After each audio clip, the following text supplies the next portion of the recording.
അപ്പോൾ the world of colours and vision എന്നുള്ള 3rd ചാപ്റ്ററാണ് നോക്കുന്നത്.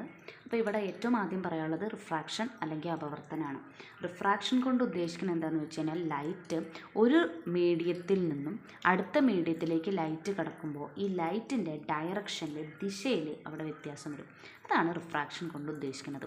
അത് മനസ്സിലാക്കാൻ വേണ്ടി ഒരു പ്രിസം എടുത്തു. ഈ പ്രിസത്തിലേക്ക് ആദ്യം ഒരു ലൈറ്റ് റേ പാസ് ചെയ്യണം, അതിലേക്ക് തട്ടുകയാണ്.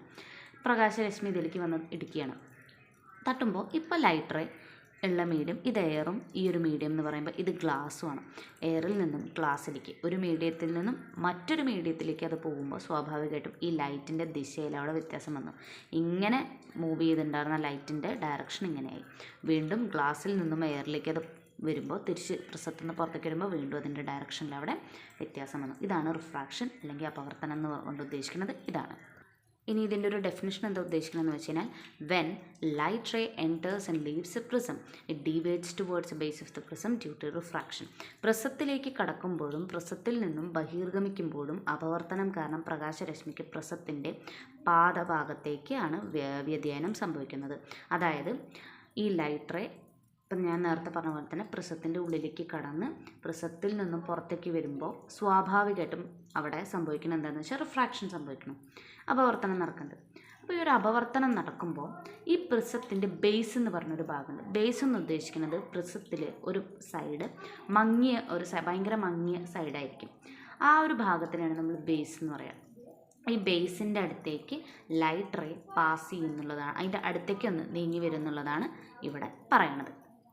അടുത്തത് പറയാനുള്ളത് ഡിസ്പേർഷനാണ്, പ്രകാശപ്രകീർണനം എന്നുള്ളതാണ് പറയുന്നത്. അപ്പോൾ ഈ ഡിസ്പേർഷൻ കൊണ്ട് ഉദ്ദേശിക്കുന്നത് എന്താണെന്ന് വെച്ച് കഴിഞ്ഞാൽ വീണ്ടും നേരത്തെ പറഞ്ഞ റിഫ്രാക്ഷൻ തന്നെയാണ് നടക്കുന്നത്. പക്ഷേ ഇവിടെ പറയണത് എന്താണെന്ന് വെച്ച് കഴിഞ്ഞാൽ ഒരു വെള്ള കളർ ലൈറ്റ്, ഒരു വൈറ്റ് ലൈറ്റ് ഒരു പ്രിസത്തിലൂടെ പാസ് ചെയ്ത് കഴിഞ്ഞാൽ ഈ വൈറ്റ് ലൈറ്റ് സ്പ്ലിറ്റായിട്ട് 7 കളറിലുള്ള ലൈറ്റുകളായിട്ടായിരിക്കും പുറത്തേക്ക് വരിക എന്നുള്ളതാണ് പറയുന്നത്. ഇവിടെ ശരിക്കും 7 കളേഴ്സ് ഉണ്ട്, 2 കാണിച്ചിട്ടുണ്ടെന്നേ ഉള്ളൂ. അങ്ങനെ 7 കളേഴ്സ്, ആ 7 കളറുകൾ ഏതൊക്കെയാണെന്ന് വെച്ചാൽ violet, IndiGo, blue, green, yellow, orange. ഇത് ഓർക്കാനാണ് വിബ്ജിയോർ എന്നുള്ള കോഡ് പറയുന്നത്.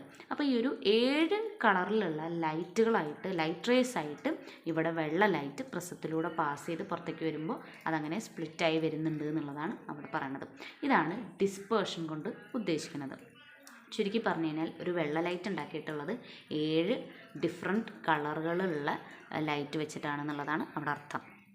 അടുത്തത് പറയാനുള്ളത് എങ്ങനെയാണ് റെയിൻബോ ഉണ്ടാവുന്നത്, എങ്ങനെയാണ് മഴവില്ലുണ്ടാവുന്നത് എന്നുള്ളത് തന്നെയാണ്. അപ്പോൾ ആദ്യം ഇവിടെ എന്താ സംഭവിക്കണമെന്ന് വെച്ച് കഴിഞ്ഞാൽ ഇത് സൂര്യപ്രകാശമാണ്, വെയിലും മഴയും രണ്ടും കൂടി ഒരുമിച്ച് വരുമ്പോഴാണ് ശരിക്കും മഴവില്ലുണ്ടാവുക. അപ്പോൾ ഇത് വെള്ളത്തിൻ്റെ ഒരു തുള്ളിയാണ്, വാട്ടർ ഡ്രോപ്പ്ലെറ്റാണ്, ഒരു ഡ്രോപ്പാണ്. ഈ ഡ്രോപ്പാണ് ഇവിടെ വരച്ചിട്ടുള്ളത്. പ്രകാശം ഇങ്ങനെ വരുന്നു, ഈ സൺലൈറ്റ് ഇങ്ങനെ വന്ന് നേരെ ശരിക്കും ഈ ഓരോ വെള്ളത്തിൻ്റെ തുള്ളികളും ഓരോ പ്രിസം പോലെയാണ് പ്രവർത്തിക്കുക. അപ്പോൾ പ്രിസത്തിൻ്റെ അതേ സ്വഭാവമായിരിക്കും ഇതിനുണ്ടാവുക. അപ്പോൾ ലൈറ്റ് റേ വന്നു, ഇതിലേക്ക് തട്ടി ഒരു മീഡിയത്തിൽ നിന്ന് വേറൊരു മീഡിയത്തിലേക്ക് പോകുമ്പോൾ സ്വാഭാവികമായിട്ടും ഇവിടെ റിഫ്രാക്ഷൻ അഥവാ അപവർത്തനം നടക്കുന്നു. അങ്ങനെ അപവർത്തനം നടന്നു, അതിൻ്റെ ഒപ്പം എന്ത് നടക്കും, ഡിസ്പേർഷനും നടക്കും. കാരണം ഞാൻ പറഞ്ഞു ഒരു വെള്ള ലൈറ്റ് 7 കളറുള്ള ലൈറ്റായിട്ട് റിഫ്രാക്ഷൻ നടക്കുമ്പോൾ, അപവർത്തനം നടക്കുമ്പോൾ അത് 7 കളറുള്ള ലൈറ്റായിട്ട് അവിടെ സ്പ്ലിറ്റായിട്ട് അവിടെ വരികയാണ്. അങ്ങനെ ഇത് 7 കളറുള്ള ലൈറ്റായിട്ട് അവിടെ മാറുന്നു. 7 കളർ അവിടെ വരയ്ക്കാൻ പറ്റാത്തതുകൊണ്ടാണ് 2 റേ വെച്ചിട്ട് മാത്രം അവിടെ കാണിച്ചിട്ടുള്ളത്. അങ്ങനെ 7 കളറുള്ള ലൈറ്റായിട്ട് മാറുന്നു.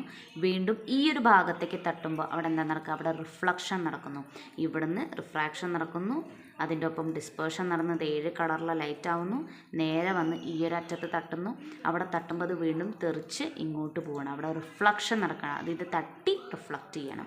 അപ്പോൾ ഇതിൻ്റെ ഉള്ളിൽ നടക്കുന്ന റിഫ്ലക്ഷൻ ആയതുകൊണ്ടാണ് ഇൻറ്റേർണൽ റിഫ്ലക്ഷൻ അല്ലെങ്കിൽ ആന്തര പ്രതിപതനം എന്നുള്ളത് പറയുക. അപ്പോൾ അതിൻ്റെ ഉള്ളിൽ അവിടെ റിഫ്ലക്ഷൻ നടക്കുകയാണ്. അങ്ങനെ റിഫ്ലക്ഷൻ നടന്ന് വീണ്ടും ഇങ്ങോട്ടെത്തി, ഇവിടെ എത്തി, വീണ്ടും അതൊന്ന് പുറത്തേക്ക് വരുമ്പോൾ അവിടെ അപവർത്തനം നടക്കുന്നു, അവിടെ റിഫ്രാക്ഷൻ നടന്ന് പുറത്തേക്ക് 7 കളറുള്ള ലൈറ്റ് വരുന്നു. അങ്ങനെയാണ് ഈ ആൾക്കാർക്ക് ഇവിടെ അങ്ങനെയാണ് ഇത് അവിടെ ഒരു മഴവില്ല് അങ്ങനെയാണ് ഉണ്ടാവുക എന്നുള്ളതാണ് അവിടെ പറയണത്. അടുത്തത് ഇനി പറയാനുള്ളത് ഈ വർണ്ണങ്ങളെ, ഇപ്പം ഞാൻ പറഞ്ഞു ഒരു വൈറ്റ് ലൈറ്റ് ഉണ്ടെങ്കിൽ നമുക്കൊരു പ്രിസം വെച്ചിട്ട് ഇതിനെ 7 കളറുള്ള ലൈറ്റായിട്ട് സ്പ്ലിറ്റ് ചെയ്യാൻ പറഞ്ഞു. ഈ 7 കളറിലെ ലൈറ്റായിട്ട് ഇപ്പോൾ അത് പുറത്തേക്ക് വന്നു. വീണ്ടും നമുക്ക് ഈ 7 കളിലെ ലൈറ്റുകളെ സംയോജിപ്പിച്ച് തിരിച്ച് വെള്ള ലൈറ്റിനാക്കി മാറ്റണം. അതിനു വേണ്ടി ഒരു പ്രിസത്തിന് നമ്മളിതിൻ്റെ തൊട്ടടുത്ത് ഇൻവെർട്ടർ എന്ന് വെച്ച് കഴിഞ്ഞാൽ തല കീഴായി അതിന് വെച്ച് കഴിഞ്ഞ് സ്വാഭാവികമായിട്ടും ഈ ലൈറ്റ് ഈ വന്ന പുറത്തേക്ക് വന്നപ്പോൾ ഇത് 7 വർണ്ണങ്ങളാണ് പുറത്തേക്ക് വന്നത്.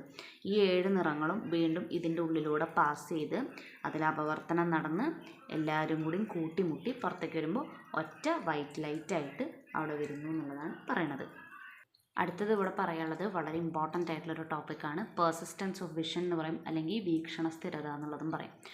ഈ പെർസിസ്റ്റൻസ് ഓഫ് വിഷൻ കൊണ്ട് എന്താ ഉദ്ദേശിക്കണമെന്ന് വെച്ച് കഴിഞ്ഞാൽ, when we quickly remove an object from our field of vision, the visual experience of the object persist for about 1/16 of a second. അതായത് ഒരു ഒബ്ജക്റ്റ്, ഒരു വസ്തു നമ്മുടെ ഫ്രണ്ടിൽ നിന്ന് നമ്മുടെ കൺമുന്നിൽ തന്നെ ഒരു ഒബ്ജക്റ്റ് വളരെ പെട്ടെന്ന് പാസ് ചെയ്തു. ഈ ഒബ്ജക്റ്റ് പാസ് ചെയ്ത് കഴിഞ്ഞാലും ഈ ഒബ്ജക്റ്റിൻ്റെ ഒരു രൂപം നമ്മുടെ മനസ്സെന്നല്ല നമ്മുടെ ബ്രെയിനിൽ എന്നുള്ളതാണ് ഉദ്ദേശിക്കുന്നത്. നമ്മുടെ കണ്ണുകളിൽ, ഓക്കെ, നമ്മുടെ കണ്ണിൽ ഇത് ഏറെക്കുറെ ഒരു 1/16 സെക്കൻഡ് എന്ന് വെച്ച് കഴിഞ്ഞാൽ ഒരു സെക്കൻഡിനെ 16 ഭാഗമാക്കി കഴിഞ്ഞാൽ അതിലുള്ള ചെറിയൊരു പോർഷൻ, അത്രയും ഭാഗം, അത്രയും സമയം അത് നമ്മുടെ കണ്ണിലവിടെ നിലനിൽക്കുന്നുള്ളതാണ് പറയണത്. ആ ദൃശ്യാനുഭവം അവിടെ നിലനിൽക്കുന്നുള്ളതാണ് പറയണത്. ഇതിനെയാണ് പെർസിസ്റ്റൻസ് ഓഫ് വിഷൻ അല്ലെങ്കിൽ വീക്ഷണ സ്ഥിരത എന്ന് പറയുന്നത്. അതായത് നമ്മളൊരു വസ്തുവിനെ ഒബ്സർവ് ചെയ്ത് കഴിഞ്ഞാൽ, ഒരു വസ്തു വളരെ പെട്ടെന്ന് നമ്മുടെ ഫ്രണ്ടിലൂടെ പാസ് ചെയ്തു. നമ്മൾ ഈ ഒരു വസ്തുവിനെ നോക്കിക്കഴിഞ്ഞാൽ സത്യാവസ്ഥയിൽ ഈ ഒരു വസ്തുവിൻ്റെ രൂപം നമ്മുടെ കണ്ണുകളിൽ നിൽക്കുന്ന അതിൻ്റെ എക്സ്പീരിയൻസ്, നമുക്ക് എത്രത്തോളം അത് നമ്മുടെ കണ്ണുകളിൽ അതിൻ്റെ ഒരു അനുഭവം ഉണ്ടാകുമെന്ന് വെച്ച് കഴിഞ്ഞാൽ അവിടെ ഏറെക്കുറെ 1/16 of a second, ഒരു സെക്കൻഡിനെ 16 കഷ്ണങ്ങളായിട്ട് 16 കൊണ്ട് നമ്മൾ ഡിവൈഡ് ചെയ്ത് കഴിഞ്ഞാൽ അതിൽ കിട്ടുന്ന ഒരു ചെറിയൊരു സമയം, അത്രയും സമയം അതിൻ്റെ ആ ഒരു എക്സ്പീരിയൻസ് അവിടെ നിലനിൽക്കുന്നുള്ളതാണ് പറയുന്നത്. ഇതിനാണ് പെർസിസ്റ്റൻസ് ഓഫ് വിഷൻ അല്ലെങ്കിൽ വീക്ഷണ സ്ഥിരത എന്നുള്ളത് പറയുക.